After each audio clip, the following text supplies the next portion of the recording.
Games em Ação. Tudo o que você quer saber sobre jogos, gamificação e educação. Tudo isso em um único podcast.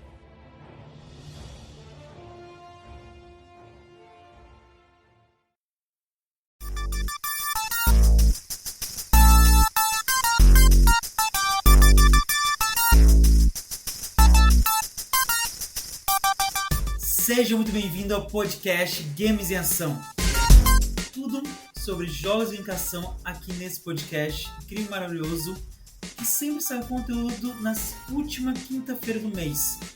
E nesse mês vamos começar a nova série do podcast Saúde Mental e Jogos. Nos outros últimos anos, essa temática era somente uma temática de um episódio, só que agora vai virar uma série de 3 episódios.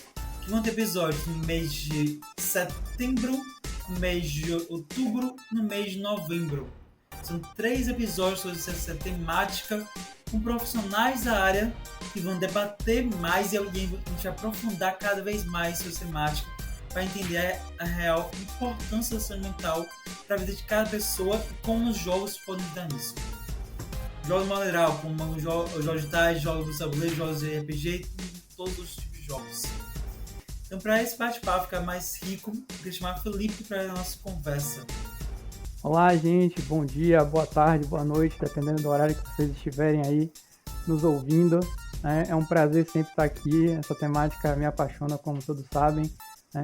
Sempre fazendo aquela apresentaçãozinha para os novos. Me chamo Felipe Randan. Eu sou psicólogo de formação. Também tenho uma formação em mercadologia, mas segui na área da saúde mental e fiz aí uma pós-graduação em terapia cognitivo-comportamental. Sou apaixonado por jogos e hoje eu não estou sozinho, viu, Jorge? Hoje a gente está aqui com o nosso Túlio Andrade. Vou passar a palavra para ele se apresentar também para a gente. Olá, pessoal. Olá, Jorge. Olá, Felipe. Obrigado novamente pelo convite aí para a gente continuar essa conversa. É aquela máxima, né? Falar sobre o assunto que a gente gosta nunca dá uma vez só, né? Às vezes as pessoas me convidam para dar uma aula, uma palestra, assim, quantas horas você precisa para dar essa aula, né? Pessoal, olha, depende do que você quer saber, porque eu posso falar o dia inteiro aqui se me deixarem, né? Então essa é, inclusive, uma das minhas maiores dificuldades, é delimitar o tempo das minhas falas. E para quem não vou seguir aqui o roteiro do Felipe, né? Para quem não me conhece, eu sou Túlio Andrade, eu sou sócio fundador do grupo D20 do Instituto D6.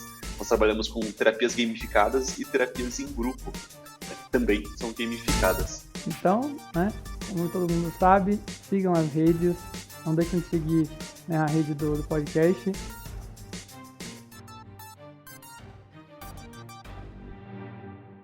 Nossa hashtag, e você pode seguir e chamar todo mundo para seguir. Sim. @podcast Games em Ação. No Instagram, e estamos disponíveis em todos os agregadores. Todos os agregadores, não todos, mas tipo assim, 20 agregadores mais conhecidos no mundo todo. Inclusive Spotify, Deezer Podcast, Cashbox, Apple Podcast, mesmo Google Podcast, todos os outros maiores a gente está disponível. Então procure lá que a gente vai estar lá disponível na maioria que é isso no mundo todo, e a gente tem ouvintes do mundo todo. E sigam também a minha rede, feliperandan.pc, no Instagram, @feliperandan.pc, e a rede do Túlio. Divulga aí pra gente as redes que você atua. Bem, eu estou muito mais ativo no Instagram, né, porque a gente tem que escolher, e como a gente não é influenciado, não somos digital, quer dizer, eu não sou digital influencer, né, eu tenho que escolher quais são as redes que eu vou ter tempo para interagir mais. Né? Mas eu estou lá no LinkedIn, no Túlio Andrade, e sobretudo no Instagram, né, no @otulioandrade e nos grupo D20, Demudo e 20 numeral, e Instituto Demudo 6, né? Instituto D6, grupo D20 e o Túlio Andrade. E o tema desse podcast será os jogos e o processo terapêutico. O Túlio e o Felipe estão aqui para debater bastante essa temática. Primeiro, a gente entender como a pandemia trouxe essa relação dos transtornos para a saúde mental e como os jogos podem ser utilizados de uma prática dentro do processo terapêutico, dentro do processo do consultório, das sessões mesmo. E é isso mesmo que a gente vai conversar hoje. A pandemia acelerou o processo de monopolização das telas, novos formatos de estímulos de entretenimento com vídeos curtos e um aumento da ansiedade e da depressão. Isso impactou a geração Z, que já nasceu imersa nesse contexto, e vemos muitas crianças e adolescentes sofrendo por essa ansiedade. Com esse contexto, a gente queria entender, Túlio, como os novos costumes introduzidos durante a pandemia proporcionaram um aumento dessa ansiedade e depressão, se aconteceu e de que forma. Bem, a minha observação clínica, né, e agora vem começando a sair alguns estudos mostrando isso também, né, corroborando com essa observação que eu tive, é que de fato houve um aumento significativo dos casos de ansiedade, depressão e toque, né? Por que isso aconteceu? Né? Acho que existem várias explicações, né? O comportamento ele é multideterminado, né? Então é difícil a gente, né, descrever só uma coisa que é responsável por definir o aumento, por exemplo, nesses casos desses transtornos psiquiátricos, né? Mas algumas coisas que a gente consegue observar é que tem um termo que ele não é da área da saúde, até onde eu sei, né? Mas eu descobri ele na internet e ele se popularizou, ele viralizou, que é o FOMO, né? O Fear of Missing Out, né? Que é o medo de perder qualquer tipo de informação.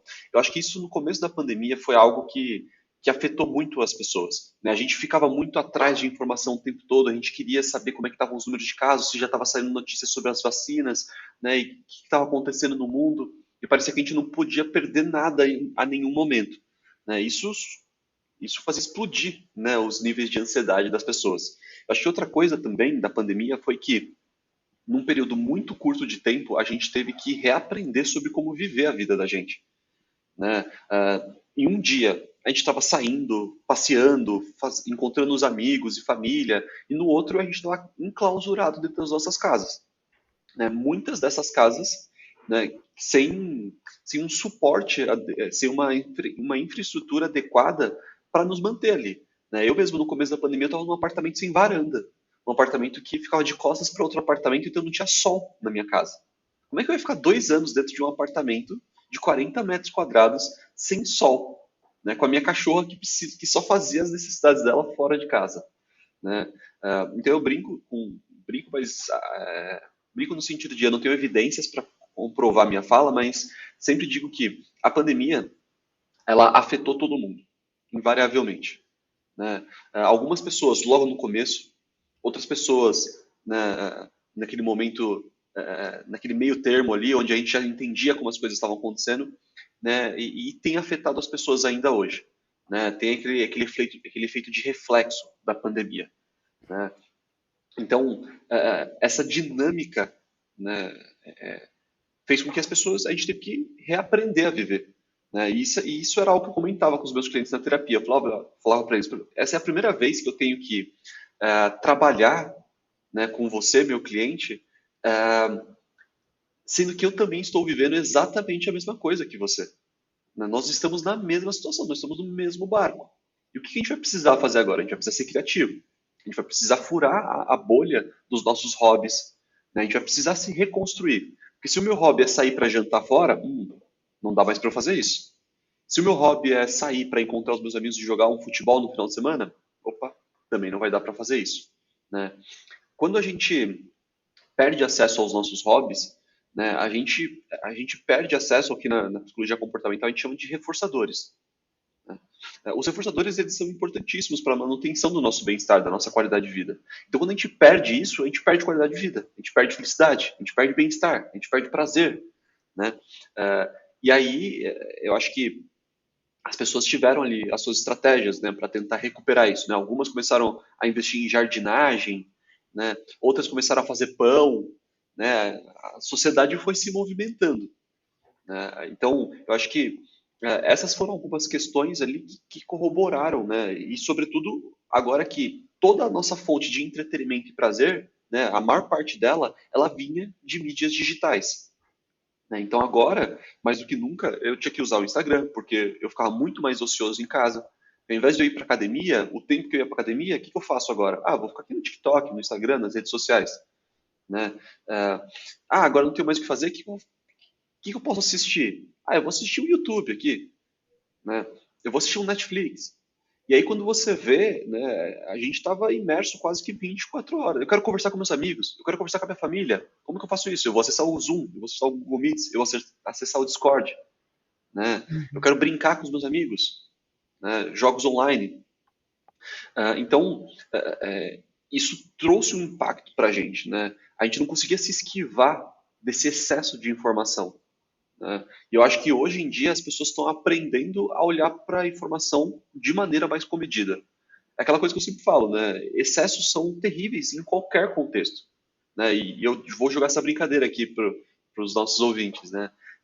Pensem em algo que feito em excesso não faz mal para a gente.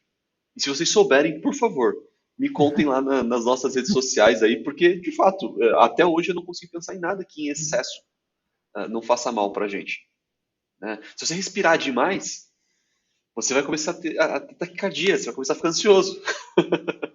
Se você comer demais, você pode morrer com isso. Se você dormir demais, você pode morrer com isso. Se você não dormir nunca, você vai morrer com isso também, né? Então, excessos são complicados. E eu acho que naquele momento da pandemia, né, no auge da pandemia, e ainda hoje, como eu disse, né, a gente tem ainda colhido esse efeito colateral, né, por mais que a gente esteja em um momento pandêmico, mas um momento muito mais controlado agora, né, a gente ainda tem colhido esse efeito, né, porque aí entrou o home office, né, onde as pessoas trabalhavam lá de 8 horas por dia no escritório, mas essas 8 horas eram, na verdade, 6. Se desconta lá uma hora de almoço, você desconta os infinitos cafezinhos, você desconta a pausa do banheiro, né, você desconta aquele bate-papo no corredor. E aí, quando você vê, você não trabalhava 8 horas. E aí, de repente, as pessoas estavam em casa fazendo hora extra. Porque muitas pessoas não tinham repertório, né, elas não sabiam mais o que fazer. Então, assim, se eu não tenho nada para fazer, me basta o quê? Trabalhar, né? E aí, de novo, começamos a pensar num excesso de trabalho, né? O que era o que todo mundo estava comemorando, vibrando, né? Nossa, home office, era isso que eu sempre quis, eu falei que dava para trabalhar em casa. Depois de um tempo, algumas pessoas começaram a falar, meu Deus, me traga de volta para o escritório que eu não estou mais aguentando, né? Então, eu acho que Muita gente, esse momento trouxe muitos excessos, né, para a gente. muita gente não estava acostumado com com o novo formato de home office. Ninguém estava acostumado com isso, na real. Então, algumas pessoas, alguns empreendedores como eu, já viviam algum home office, algum trabalho em casa. Já iam para casa para trabalhar, muitas vezes porque precisava, na cidade, porque era um custo maior. Tem um escritório, como em muitos casos tem. Mas passar o dia inteiro trabalhando em casa, e passar o seu dia inteiro em casa, e você sempre poder sair, sempre poder visitar amigos, conhecidos, você fica um tempo ocioso muito grande. E esse tempo ocioso você inventa o que fazer. Você inventa o que fazer trabalhando mais, você inventa o que fazer olhando mais para a tela, você inventa o que fazer fazendo coisas que você geralmente não faria. Então eu concordo 100% com o que tu falou. E eu vejo que a gente tem muito a explorar nesse sentido, porque realmente isso aumentou uma cidade da pressão. E aí uma parte em si da. Só uma coisa que eu achei interessante, a provocação que o Túlio fez, e eu fiquei pensando, Túlio, será que conhecimento demais? Aí eu fiquei pensando assim, ó, quando eu falei conhecimento demais, eu pensei assim, para você ter conhecimento demais, alguma coisa você sacrificou. Então, Exatamente. provavelmente você sacrificou seu tempo de lazer, alguma coisa você fez para você ter um conhecimento em excesso, né? Para você fugir da média. Então eu queria trazer que até o conhecimento que a gente pode, né, Eu pensar só como uma coisa penso. mais de ideia demais, pode acabar causando problema para a gente. Exato, e além disso tudo que você disse, Felipe, né, eu acho que o conhecimento em excesso ele traz sofrimento, né? Sim, Quanto mais a gente entende como as coisas funcionam, como se dá a estrutura das questões que a gente tanto estuda, né, mais preocupados a gente tende a ficar. Isso não é uma regra, né, obviamente, sim. né, mas a gente começa a entender que assim, poxa, as coisas não são tão simples quanto pareciam, ou que às vezes eu nem pensava naquelas coisas e agora quando eu tenho esse conhecimento, Sim. poxa, é quase de alguma maneira isso pode trazer um senso de responsabilidade moral. E agora eu Justamente. sei e eu preciso agir, porque senão eu estou falhando, né? Então, Justamente. é isso, né? Até conhecimento. É, pois é. Sobre essa indagação que o Túlio fez, a única coisa que eu pensei foi felicidade, mas felicidade é um estado. E uma hora ou outra ela vai esgotar. Não tem como ser ela sem excesso a felicidade. Porque é um momento. Não é Pois bem é, não tem como você criar um momento muito gigante de felicidade. Porque é um momento. Passou aquele momento vai passar. Então, e, conhecimento, felicidade, qualquer um deles, alegria também, qualquer um desses estados, qualquer um dessas emoções, em excesso, ou vai por conta própria acabar, ou por excesso mesmo ser ruim. e assim, Jorge, supondo que a gente conseguisse manter um estado constante de felicidade, né? A gente estaria nublando a nossa visão para os problemas do mundo, Uhum. né? Quando a gente está apaixonado, né? Se vocês quiserem, existe o Manual de Transtornos Psiquiátricos, né? Onde vai ter um livro gigantesco lá com todos os Uhum. transtornos da psiquiatria e paixão está lá, né? Uhum. A paixão está como um transtorno psiquiátrico. Por quê? Porque ela nubla a nossa capacidade de raciocínio, né? A gente tampa a nossa visão para os problemas que a gente tem, né? Quando a gente está apaixonado, a gente não vê defeito nos outros, né? A gente só vê tudo são as mil maravilhas.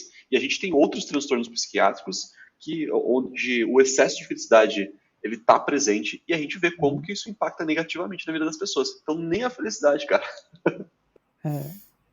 Mas tá aí lançado o desafio. A gente fez esse brainstorm aqui, essa conversa para estimular vocês, porque eu achei a provocação muito válida assim, para a gente refletir. Né? E, Túlio, voltando para o seu trabalho no consultório, que agora o seu trabalho é bastante. Você percebeu no seu trabalho em si que aumentou a quantidade de seus pacientes com ansiedade, depressão? Você percebeu isso? Percebeu como não só na depressão e ansiedade, mas todos os transtornos que a gente percebe. Você percebeu que esse aumento cada vez mais após pandemia? Sim, e muito, viu, Jorge? Né, eu falei no começo, né? Depressão, ansiedade, toque e também muitos casos relacionados a burnout, né? Burnout que era uma doença até então exclusiva do trabalho, mas que infelizmente cada vez mais a gente vê ah, em adolescentes, em crianças, né? Então, assim, as escolas, por exemplo, já tinham falhas, do meu ponto de vista, algumas falhas importantes do ponto de vista pedagógico, ali, de como conduzir essas práticas, né? E aí o que a maioria das escolas fez durante a pandemia foi vamos continuar fazendo o que a gente fazia de maneira da lógica, só que com o intermédio de um computador, né? Muitas escolas aumentaram muito a carga de estudo, de lições, né, das crianças, dos adolescentes, né? E isso foi, cara, causando uma grande desregulação em todo mundo, né? O reflexo está até agora, Jorge, né? Eu, assim, basicamente não há novidades na psicologia mais hoje em dia, né? Hoje a gente trabalha com depressão, hoje a gente trabalha com ansiedade, hoje a gente trabalha com toque, né? E hoje a gente trabalha com burnout. Uh, e também, assim, eu acho que não sei se o Felipe concorda comigo, mas a gente está com poucos profissionais para dar conta da quantidade de pessoas doentes que existem no nosso país, né? A depressão, ela é uma epidemia nacional há muito tempo, né? Ela é negligenciada do ponto de vista de investimento em Uhum. saúde pública há muito tempo. A gente nunca falou sobre isso, né?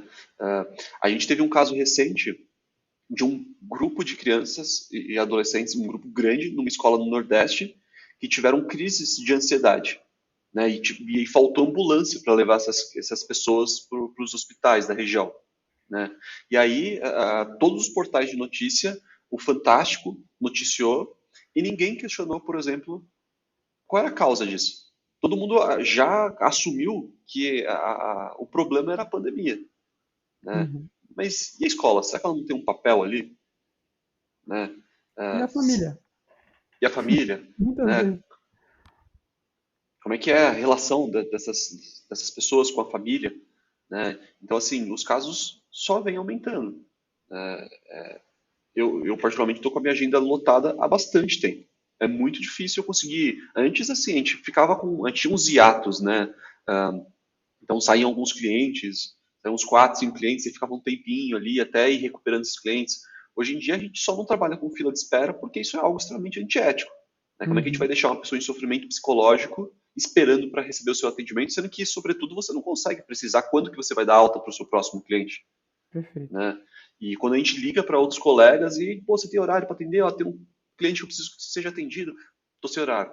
Quando você liga para outro, tô sem horário. Túlio, não tô aguentando mais trabalhar. E aí a gente começou a ter psicólogos sobrecarregados, psicólogos com vários sintomas de burnout, de estafa, de esgotamento mental, né?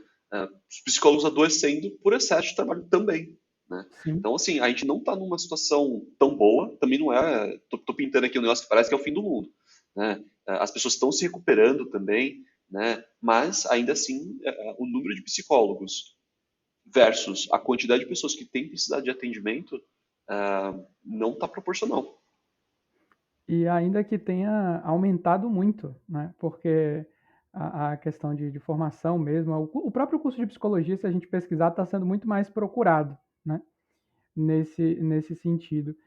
Mas é como você falou, é tão grande a necessidade, e eu acho que mais do que isso, é aquela questão da subnotificação mesmo. A depressão, antigamente, a gente via muito, como você falou, como a gente, no caso, a sociedade, né? Nós psicólogos não, mas dentro do senso comum, antigamente, se via muito essa coisa, é frescura, fulano não está querendo ir porque tá preguiçoso. E muitas vezes estava ali instaurado um quadro depressivo, ou até mesmo uma questão relacionada a um luto patológico, por exemplo. Tem muitas pessoas que vivenciavam situações de perda, desenvolviam o processo da depressão e a fulano dizia, não, ele está assim porque perdeu o pai. E deixava, digamos assim, não, é por isso. Né? Então, acho que ganhou muito mais notoriedade isso que você está falando, e me toca muito também um ponto que eu acho que é válido falar, que você falou da questão dos pacientes. Eu tenho recebido muito também TEPT e transtorno de pânico, né? Porque, curiosamente, inclusive, a Covid, né, 19, os sintomas de taquicardia, problemas relacionados a respiratório, são muito similares, em alguns casos, aos ataques de pânico. E foi necessário, pelo menos dentro do conhecimento, né, que foi estabelecido, fazer essa psicoeducação, de dizer, olha, o que você está sentindo, né, não é um infarto, você está tendo um ataque de pânico por conta disso. Muita gente saiu de um quadro de UTI intensiva e acabou vindo, e eu acho que é super válido falar desse ponto. Mas vamos tentar voltar, né, para a nossa temática de jogos e saúde mental com a seguinte pergunta. Olha, os jogos, eles têm dois lados. Eles desenvolvem habilidades e servem também como uma válvula de escape, né, no mundo em que vivemos. Então a gente chega aí com a entrada do metaverso e eventos dentro dos jogos, como shows, utilizar a própria gamificação, jogos de RPG. Isso não pode fazer com que cada vez mais as crianças e os adolescentes se aventurem e estejam cada vez nesse processo? E se você acha isso prejudicial ou não? Então, em relação, né, ao uso de eletrônicos de modo geral, e aí falando também dessa questão do metaverso, do VR, né, do óculos de realidade virtual, Sim. eu tendo a entender essas ferramentas como ferramentas históricas, né? Elas não são nem boas nem ruins, né? Elas têm potencial para ambos os lados. Então, quando a gente pensa, né, no metaverso, uma das coisas que a gente lá no grupo D20 vem trabalhando é um projeto de terapia em grupo dentro do metaverso. É uma clínica virtual no sentido de dentro do metaverso, Uhum. né? Então, isso é algo que a gente vem discutindo muito, isso é algo que a gente vem estudando bastante, né, para tentar viabilizar, né? Agora, pode fazer mal? Pode, né? Mas assim como qualquer coisa que surja, né, qualquer novidade no mundo, né, vai depender muito mais do uso que a gente der para essas ferramentas, né, do que simplesmente dizer, eu vou usar um exemplo aqui, a maconha que muitos demonizam, né? Olha os benefícios do ponto de vista de saúde que a gente tem conseguido, que os médicos têm conseguido trazer, que os pesquisadores têm conseguido trazer para diversos tipos de tratamento, né? Agora, a depender do uso que a gente faça da maconha, ela pode fazer mal para a gente? Pode. Quer dizer que a maconha é só ruim? Não. Né? Quando a gente pensa em mídias de comunicação, como telejornais, eles são e foram, né, por muito tempo, né, a principal fonte de informação das pessoas, né? Era algo bom? Poderia ser, mas a gente tem também telejornais extremamente sensacionalistas, né? Ah, então, os jogos eles podem fazer bem? Podem. Né? O metaverso pode ajudar? Pode. A gente tem, antes do metaverso, né, a gente tem vários tratamentos para fobias que a gente trabalha com realidade virtual. Né? E a gente tem resultados excelentes e num período de tempo muito mais curto do que se a gente não usar esse tipo de tecnologia. Né? Então, muito. Acho que a gente tem que aprender a ponderar. Né? Qual vai ser o uso disso? Né? Quando a gente pensa em terapia, né, a terapia é uma forma de controle. Agora, toda forma de controle precisa ser abusiva, precisa ser violenta, precisa ser ruim? Não. A terapia é uma forma de controle que tenta ensinar ao seu cliente, né, ao seu paciente, como agir de maneira a produzir coisas que vão ser melhores para ele, considerando ainda que ele tem que continuar vivendo em sociedade. Né? Então ele não pode chegar lá e começar a fazer mal para as pessoas só para ele se sentir bem. Né? Quando a gente pensa num relacionamento, né, e o Felipe usou um termo que é muito bacana, né, que é a psicoeducação. Né? Quando a gente pensa num relacionamento, a gente ensina ambos os lados, né, na relação, né, a controlar um outro. E quanto mais eu controlo o Jorge, né, mais eu estou querendo dizer que eu estou fazendo o quê? Eu estou usando de estratégias para deixar o Jorge feliz, para ele gostar mais de mim. E na medida que o Jorge fazer o mesmo comigo, eu vou ficar feliz também. Então, se a gente tem essa troca, né, as coisas tendem a fluir bem. Verdade. E eu acho essa questão que você falou das tecnologias, né, do surgimento das tecnologias, e principalmente essa questão de ver como um possível aliado, não no sentido, né, de dizer uma questão de depender, estabelecer uma relação de dependência, ou seja, agora a gente só vai ficar no metaverso, eu imagino que não, né, eu imagino que a gente continua fazendo o principal, mas usar como um aliado para trazer uma perspectiva de acréscimo pode ser um grande ponto bacana. Eu concordo 100% com o que o Túlio e com o Felipe falou. Eu tenho dois lados da moeda para tudo. Para o jogo não é diferente. O jogo pode ser utilizado e muitas vezes, atualmente, é um vício que leva muitas vezes a uma válvula de escape necessária, em alguns casos, mas muitas vezes leva a uma perda de qualidade muito alta, principalmente quando tange a jogos digitais e eletrônicos. Jogos de tabuleiros eu não vejo tanto isso acontecendo, e jogos de RPG não também tanto, porque também a quantidade de horas que se joga não é tão alta, porque não é tão.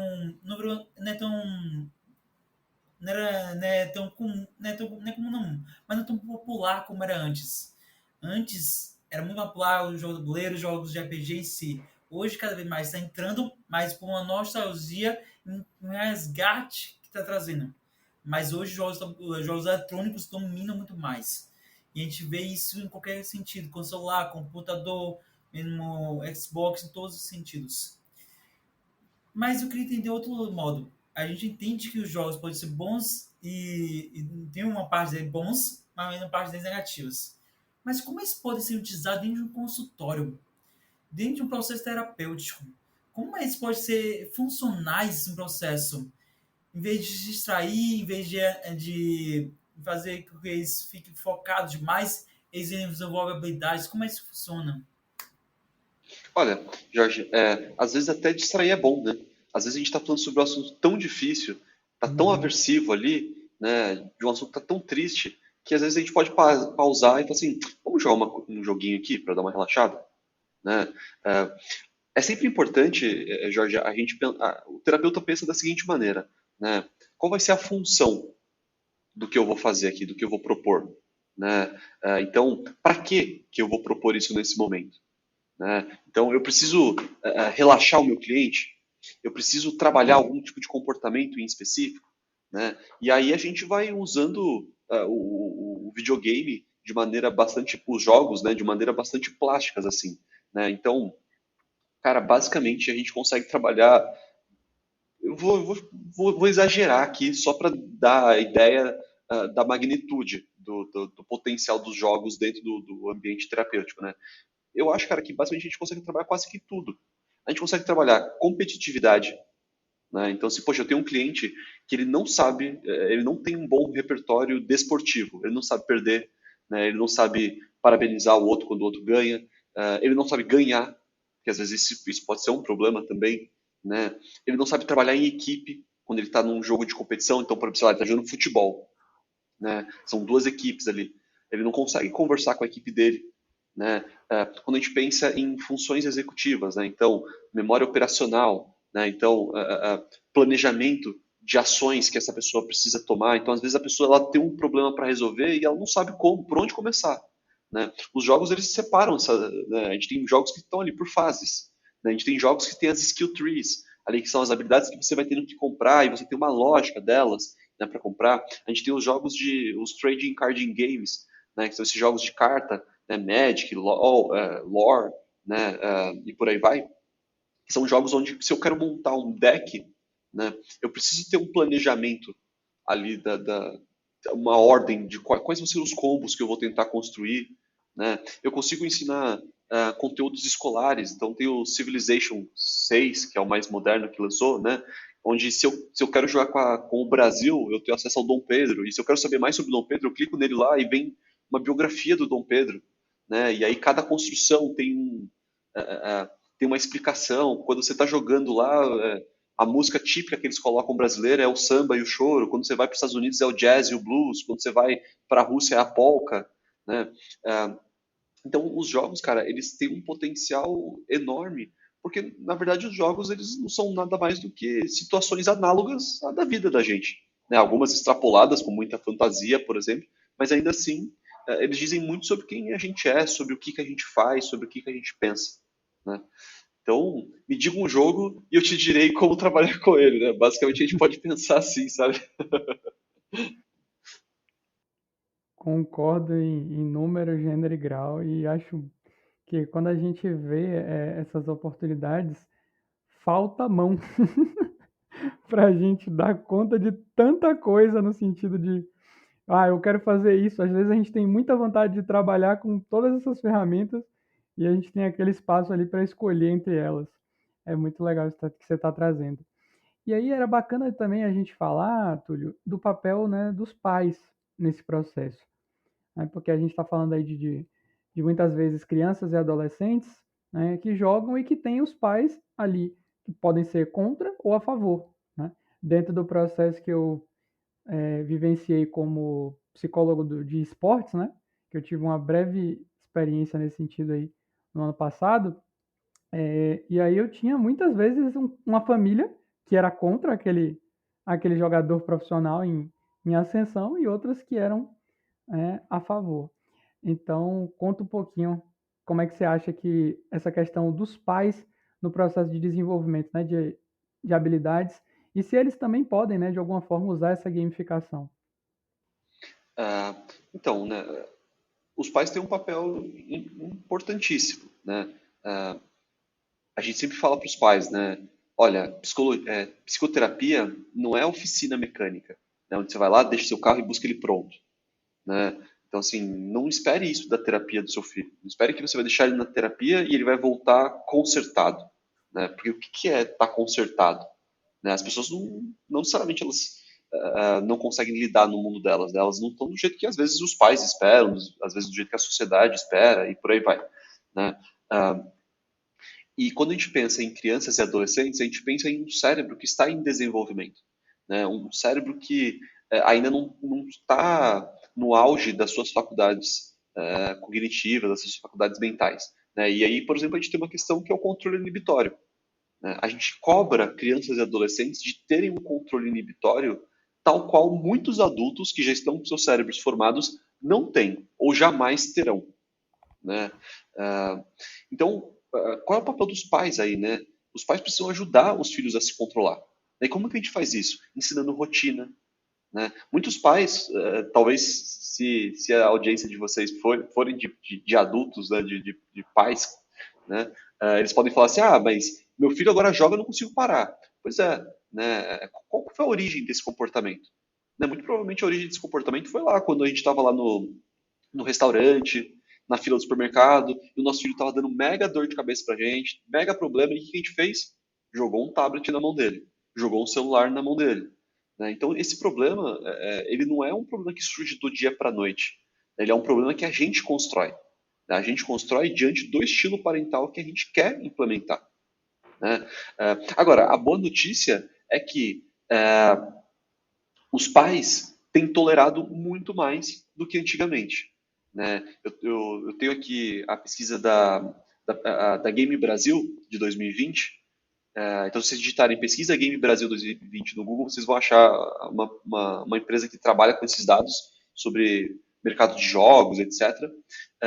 E aqui uma das perguntas que eles fizeram era como que os pais se sentem em relação a verem os filhos jogando jogos eletrônicos. Né? E aí um dado que é muito diferente de alguns anos atrás, que nem o Felipe tinha comentado, é que atualmente 60% dos pais gostam, mas com ressalvas. Essa ressalva é importante. Lembra que a gente estava comentando sobre excessos? Se os pais amassem, putz, provavelmente ia dar algum problema. Porque essas crianças, esses adolescentes que não iam conseguir se controlar, iam abrir mão de escola, iam abrir mão de exercício físico, iam abrir mão de socialização para ficar no que é muito mais estimulante, que é o videogame, né? Que é uma carga muito poderosa de estímulos auditivos, visuais, imersivos, né?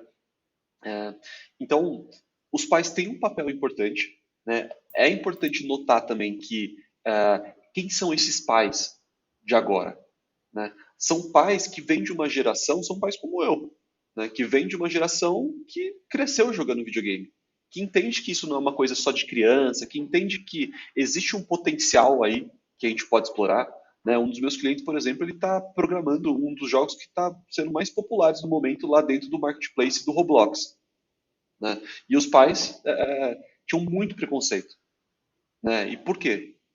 Preconceito. Eles tinham assumido verdades sem entender de fato como aquilo funcionava. Né? E eu tive que fazer uma apresentação de PowerPoint mostrando dados de mercado, mostrando qual era o impacto do jogo dele com mais de 15 milhões de usuários ativos. Né? Como que um adolescente conseguiu programar um jogo, desenvolver arte do jogo, desenvolver músicas para os jogos, e esse conhecimento todo não é valorizado. Né? Então, sim, alguns pais precisam de suporte nesse sentido, de entender que, às vezes, né, de que se a gente tornar isso funcional, né, eu tenho um vídeo que eu deixo separado para reunião com os pais, que é dos créditos do God of War, o último que lançou. Esses créditos têm, se eu não me engano, cerca de 27 minutos. E aí, às vezes, eu vou falar com os pais, eu coloco na TV assim, do consultório e deixo rodando e vou falando. Vou falando sobre outras coisas, vou orientando. Aí, a hora que o vídeo acaba, eu falo assim, nossa, passaram-se quase 30 minutos, né? Vocês perceberam a quantidade de profissionais que estão envolvidos na construção de um único jogo? Né? Será que hoje o jogo é algo tão simplório quanto vocês imaginavam? Né? Se é que um dia foi, porque eu acho que não foi. Né? Mas, assim, diante dessa fantasia que os pais têm, né, de que é só jogar videogame, é só isso que se resume ao videogame, né? Você não tem pessoas de matemática, de física, de letras, né, de administração, de contabilidade, de marketing, né, artistas de vários tipos, né? Então, eu acho que a gente tem um papel também de pesquisar, né, de saber pesquisar, de usar os meios eletrônicos não só como forma de entretenimento, mas como forma de aquisição de conhecimento, justamente para que quando a gente se depare com essa questão dos jogos, por exemplo, a gente consiga pensar sobre se de fato é algo que vale a pena demonizar ou se é algo que talvez a gente consiga achar um propósito interessante, né, do qual ajudar no desenvolvimento das pessoas, por exemplo. Uma coisa que eu queria pontuar sobre essa indagação e da sua importância dos pais é que no Instagram existe um grupo chamado Mãe Pixels, que é um grupo que já participou do podcast há algum tempo atrás, de alguns participantes da Mãe Pixel participou, que é um grupo de mães, pais, que querem criar não um comitê, mas um grupo grande de pessoas que dialogam e criam estratégias juntas para lidar com filhos que são gamers. Então, eles são mães que são gamers, pais são gamers, e eles têm uma comunidade inteira, né, nesse sentido, que gera estratégias, geram lives, geram livros, geram books. E tudo isso começou por causa que uma mãe tinha um filho que criou uma empresa, hoje é uma aqui em Salvador, é uma das grandes empresas na área de jogos digitais, e ela queria entender mais como o filho saber entender como mais o filho que ama esse. Que a empresa dele, na época, já era grande e agora ainda maior ainda. Eles fazem competições de jogos digitais no Nordeste inteiro. Essa empresa faz que é do filho dela. E ela foi para atender o filho dela e aí gerou outra comunidade em si. Você pode precisar no Instagram, no YouTube também tem. E também tem um site agora já. Então, eu vejo que é uma boa estratégia que gera comunidade para quem está no Instagram, no Facebook, que faz parte desses games. Tem muito mãe pai game nesse momento. Então, é um bom ponto de apoio para você entender mais cada vez mais. Isso que você falou corrobora um pouco com o que a gente começou dizendo, né? Porque se a gente está falando de crianças, né, da geração Z, provavelmente, me corrijam se eu estiver errado, aí os pais seriam a geração Y, não é isso? É, isso mesmo. Então, e a Ou, geração ou, Y? ou X, né? Depende da idade desses pais, né? Exato. X ou Y, mas o que é interessante nesse ponto? Essa parte da tecnologia, o videogame, o computador, já está muito mais inserido, né, na vida dessas pessoas. Algumas já nascem, quantas mães aí a gente vê que fala assim, meu filho já nasceu com um tablet na mão, ele sabe fazer coisa que eu nem sonho, e ele tem, sei lá, 5, 6 anos. Né? Então é bem legal quando existe essa questão de estímulo também, porque vai virando uma capacidade mesmo até de enfrentar problemas. Né? Se ele descobrir como um programa funciona, fuçar ali, né? Então acho que é bem válido esse processo. E É, aí a gente e, pode falar. e, e isso pode, né, tem muitos pais que chegam no consultório também falando assim, poxa, Túlio, meu filho está chegando perto do momento de decidir a profissão dele e a gente não tem ideia, né, do que ele pode fazer, né? E muitos clientes que eu já atendi, a gente conseguiu usar os videogames como uma espécie, abre aspas aqui agora, tá? Vou usar de licença poética aqui, a gente fez uma espécie de orientação vocacional, né, com os videogames. Então, eu falo que é em aspas aqui, porque eu não trabalho com orientação vocacional, né? Uhum. Mas a ideia é, né, a gente pode usar o videogame, por exemplo, para propor reflexões de tipo, quais são as variáveis dos jogos que mais te atraem, né, quando você joga um jogo? É a arte? É a música? É a lógica? Né? É a programação? Você é um cara que gosta de ir atrás de bugs, né, no jogo ali, de achar aquele, enfim, o que você gosta num jogo, né? E aí a pessoa vai dizendo para você o que ela gosta e a partir dali você vai pensando junto com ela quais são as possibilidades de profissões. Às vezes algo que não seja necessariamente direto à indústria de jogos, né? Então, por exemplo, um cliente meu que jogava League of Legends, né, ele gostava muito da parte do background dos personagens, ali da história, né, dos personagens, do mundo, da criação do universo. E ele fala, cara, eu queria muito poder criar algo assim, ou pelo menos contribuir para isso. E aí, ele pesquisando, ele entendeu que o que seria, que poderia ser interessante para ele era ir para letras, né? Ir para letras, e aí depois ele descobriu em letras que ele poderia trabalhar com, se ele fizesse, acho que se ele fizesse uma especialização em alguma coisa ali, Uhum. que ele poderia trabalhar com a tradução, né, dos jogos, ali a localização da fala dos personagens, né? Então é isso, né? A gente pode usar os jogos também para, e não só dessa maneira, né? A gente tem toneladas de simuladores, né?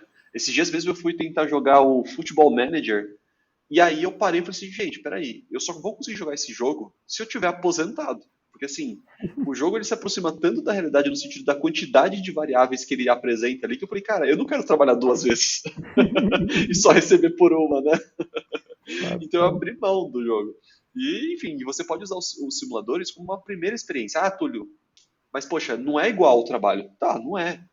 Né? Mas eu fico pensando muito pela minha experiência. Eu, quando saí da escola, né, o que eu sabia sobre as profissões? Eu achava que as profissões se resumiam às matérias da escola que eu tinha aprendido, né, geografia, história, português, matemática, etc. E achava que o restante das profissões era administração, direito, engenharia, medicina, que são as coisas que as pessoas mais comentam. Né? Eu fiz psicologia porque a minha mãe passou por um processo terapêutico que eu achei incrível que o psicólogo dela conseguiu fazer na vida dela. E eu falei, poxa, quero saber sobre isso. Mas se eu não tivesse tido essa experiência, né, o meu cabresto ia me limitar muito. Tanto que na faculdade eu escolhi entre três universidades: física, geografia e psicologia. né? Então agora, se eu tenho acesso ao mundo dos jogos, onde eu posso ser um detetive, onde eu posso ser um professor, onde eu posso ser um pesquisador, onde eu posso ser um engenheiro e etc., né, os jogos eles têm esse potencial de mostrar isso pra gente também, né? De mostrar um pouco do mundo. Nem que seja só aquela pontinha do iceberg, para que aí, a partir de então, a gente vá atrás do resto do conhecimento, né? Cara, é muito legal, apaixonante. E ver essa questão se abrindo, né, com relação a esses leques, a própria questão que você falou da vocação, da inclinação, né, vamos colocar assim para a gente ter esse cuidado, como você falou, ético nesse sentido. Você joga um jogo e você vai ver, pô, o que é que eu gosto aqui? Ah, eu gosto da parte da, como você falou, da leitura, da história ali. Pô, provavelmente algo ali me encantou porque eu tenho alguma identificação com aquilo. Achei super válida essa colocação, Túlio. E aí a gente já vai chegando, né, ao nosso fim. Eu queria te agradecer imensamente por toda a contribuição, né? E deixar aberto para você, se você quiser fazer alguma consideração final, divulgar projetos, né? Fica aí à vontade. Bem, novamente, muito obrigado. Eu gosto muito de falar sobre esses conteúdos porque eu acho que ajuda a disseminar essa ideia de que a psicologia não precisa ser um negócio tão quadrado, tão retrógrado, que às vezes pode ser tão analógico, né? A gente pode usar tecnologia no consultório, né? Ah, no meu consultório tem televisão, tem internet, tem videogame, tem jogos de tabuleiro, tem RPG, né? E a gente vai usando sempre a partir da necessidade que a gente acha que vai ser mais pertinente ali, porque vai ajudar mais o cliente da gente, né? Então, poder falar sobre essas coisas e mostrar, né, que, olha, até da terapia, né? Às vezes eu quero um terapeuta mais formal. Tudo bem, vai procurar uma terapia mais tradicional, talvez. Né? Poxa, eu quero um terapeuta que entenda de tecnologia, que seja um terapeuta gamer, né? Como já chamou a gente, né? Isso eu achei engraçado. Falei, Uhum. criaram um conceito de terapeuta gamer e me colocaram nele. Já pedi desculpa para os professores, mas assim, ó, não fui eu que inventei esse conceito, né? Então é gostoso poder falar sobre essas coisas justamente para a gente entender que assim, até na terapia, na psicologia, né, os psicólogos têm os seus perfis, né? E tem muita gente trabalhando com muita coisa criativa, inovadora, né, com tecnologia e por aí vai. Então, agradeço por ter esse espaço para poder compartilhar sobre isso. Né, caso vocês queiram saber mais sobre cursos online que a gente oferece, por exemplo, é só procurar a gente no Instituto D6, como eu disse no começo do programa. Né, lá a gente tem a gente está começando a trabalhar com o desenvolvimento de cursos online, principalmente, e presenciais também. Né? É, e é isso. Né? Acho que tem o Grupo D20 lá, para quem gosta de terapia em grupo, quem pensou em fazer terapia de grupo, quem gosta de RPG e acha que seria um jeito legal de tentar lidar com os seus problemas ou se desenvolver dentro de alguma competência que você queira melhorar, como oratória, qualquer outro tipo de habilidade assim, a gente está trabalhando com RPG e em terapia de grupo. Então, acho que é isso. Acho que eu já falei bastante. Foi um prazerzaço, viu, estar aqui com você. E se quiser reforçar aí as redes sociais, né, do Insta, geralmente o pessoal às vezes pula, né? E aí vai vendo o conteúdo, chega no finalzinho ali, é bacana a gente reforçar esse conteúdo. Então tá. Manda aí pra gente. Então é o Otulio Andrade, grupo D20, D mudo e 20 numeral, e Instituto D6, tudo lá no Instagram. Só manda mensagem que a gente vai conversando. Valeu demais, Túlio. Então, para quem gostou do papo, né, e quer saber mais sobre esse mundo da gamificação, não esquece de seguir lá, @podcastgamesemAção. Foi um prazer estar aqui com vocês